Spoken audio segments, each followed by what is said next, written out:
Hi everyone, it's Nancy Damiano for Studio Calico, and we are taking a look at the April kit. It is written in the stars, and when I saw the kit, the first thing it reminded me of, it had a really nice celestial feeling to it, and for some reason it reminded me of Star Wars, and in particular this picture of my son and my nephew in Disneyland in the Star Wars store. And so I decided to base the story and the page on this.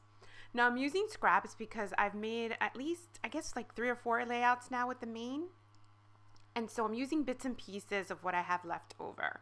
So I have some of the stars. I have that beautiful paper down at the bottom. It looks like these beautiful pastel moons. And I'm going to layer those on a 9x12 piece of paper. The little stars I had used in a previous project, I had punctured holes in them and made sort of like a banner, and then I changed my mind. So in order to cover up those little holes, I decided to use the mini stapler and just go with it. So I kind of repurposed them for this page. So I also have this nice grid paper at the bottom just to break up the white again, and now I'm building layers right under the photo because I want the photo to really pop. And I'm using sort of a gray constellation paper, and then the other one has like blue circles, and I thought they added just enough color. So part of the story is that these boys are so alike, and so I went with sort of a Star Wars word and its clone. I didn't have the O because I had used this alphabet several times, so I used a piece of flair for my O.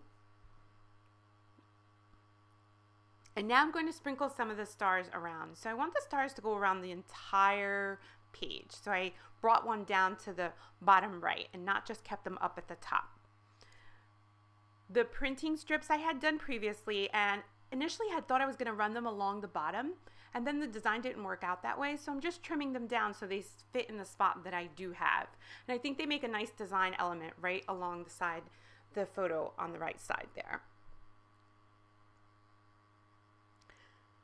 Next, I'm going to add some of this washi tape. I love this gray and white washi tape. It looks like confetti was sprinkled all over it. And so I'm going to break up some of that white, where the white pattern paper meets the white cardstock, with a little strip of that. And I like the bold splash of color that it adds right in the center. It sort of divides the top and bottom halves. I'm going to glue my layers down. Once I get my layers down, I try not to move them around too much because it's really hard to get them back exactly where I had them. So I know that I want to tuck up some more layers and some more colors, so I play around with those vellum stars. I love how I had some blue ones from the Documenter kit left over, and so I'm going to leave that one right up there and see how the design works out before I commit to gluing them down. What I do know is that there are not enough layers under that photo, so I took another little piece of pattern paper, little black crosses, and one of the leftover vellum stars, and I'm going to tuck them just under the photo. I like to keep a lot of the emphasis on the photo, so by building those layers, we achieve that. To pop them up a little bit, I use the Scotch foam tape. This is about half of the width of a regular pop dot, and I like that so it doesn't pop up so much off the page, but yet, you know, it gives them a little lift from all those layers. I'm going to commit to those strips. I wasn't sure if I was going to scatter them through the stars, but nope, they look perfectly proportioned right in that one spot.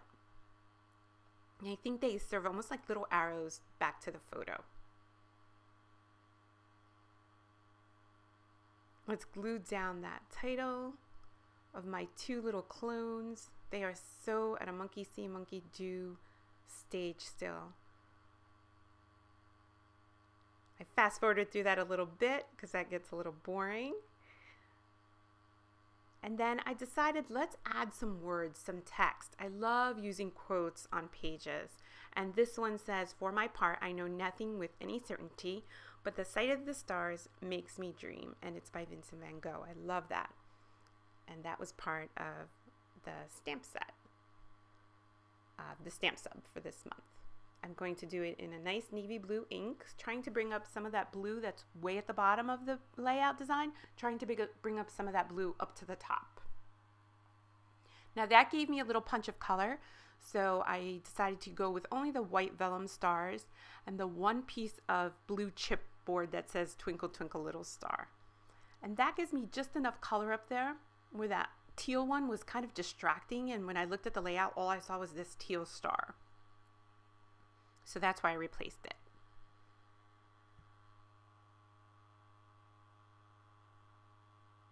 Let's get all those stars down. The stars sprinkle throughout the layout. If you notice, they start at the right bottom hand corner, then to the left right under the photo, and then up at the top. So that keeps the movement going in the design. Two last little bits of embellishments. I call these the earrings of design. The chipboard tab at the top, and then the black circle right above the words. And that finishes off the page. Give you a close-up look of what it looks like. And that is the April kit from Studio Calico. It's written in the stars. I hope this has given you some ideas, story ideas and design ideas. Thanks so much for watching. I'll see you next time.